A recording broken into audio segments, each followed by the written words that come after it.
Tēnā koe, te mangai o te whare. I seek leave to move a motion without notice and without debate to establish an ad hoc committee to consider the bill. Leave is sought for that purpose. Is there any objection? There appears to be so. Tēnā koutou katoa.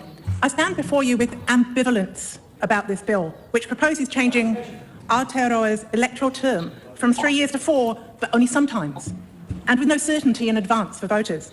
And today I'm going to highlight 3 points underpinning that ambivalence: the need for true long-term planning, lessons from the recent independent electoral inquiry, and the importance of broader constitutional reform.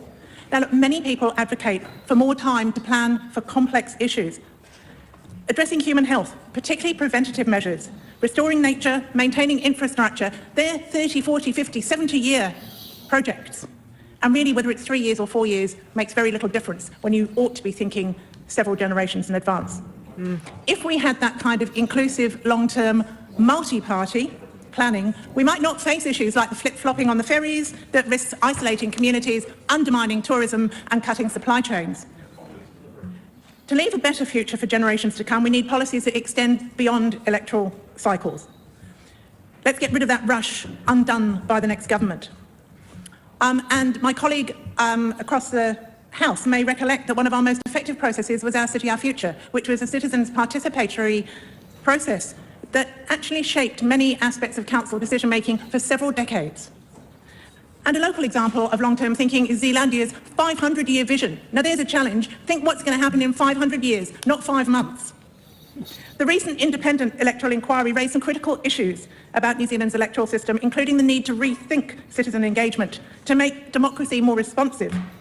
And does this 3 or 4 year term, maybe or maybe not, address those deeper concerns? And it's also extraordinary that no thought seems to have been given to extending local government terms to match, given that that was recommended by the recent LGNZ task force. It is extraordinary that sometimes you'd clash, sometimes you'd have elections in the same year, sometimes you wouldn't. I don't think that that's an organised way to improve the partnership between local and central government, but it's typical of the current government's disregard for local democracy.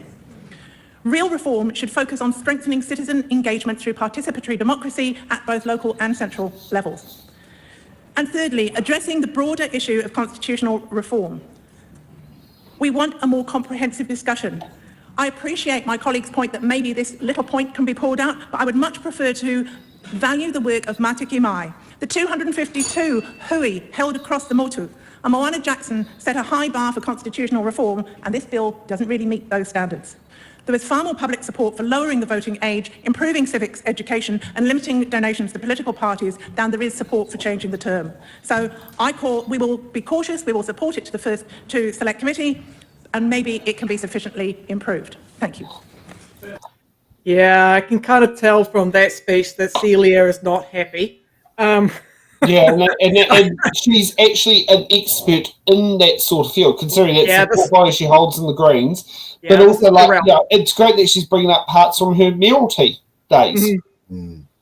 Also, this clash of timetables, if there's a 3 year and a 4 year.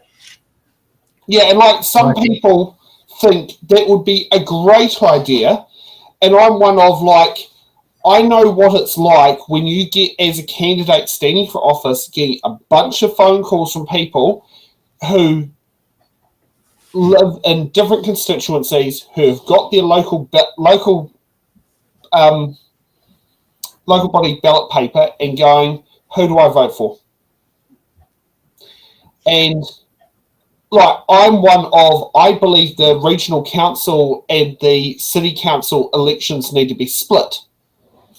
Because that is something that actually has caused issues where, in the case of Wellington, a lot of people amalgamate Greater Wellington and Wellington City Council as one entity because you get it on one rates bill. Here's my concern, and I think Celia does bring it up quite well in her speech. The problem is that you've got a government that's becoming less interested in bipartisan bills and becoming more interested in passing their own bills that fit their own ideology. Yeah. And that's what we're seeing here. And Celia's like, well, how come we don't...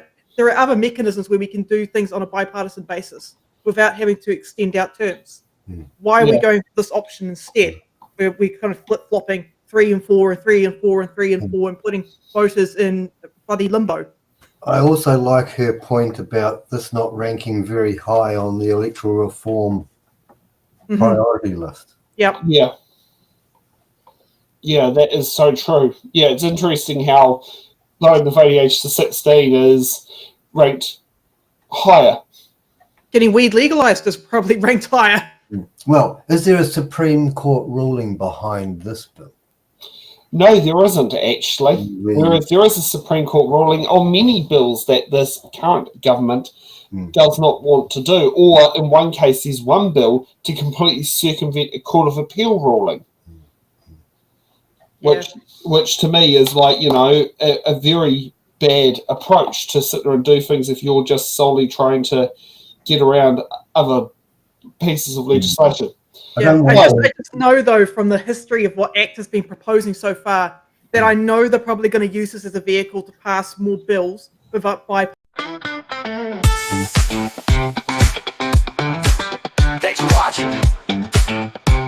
Make sure you're subscribed to our Facebook.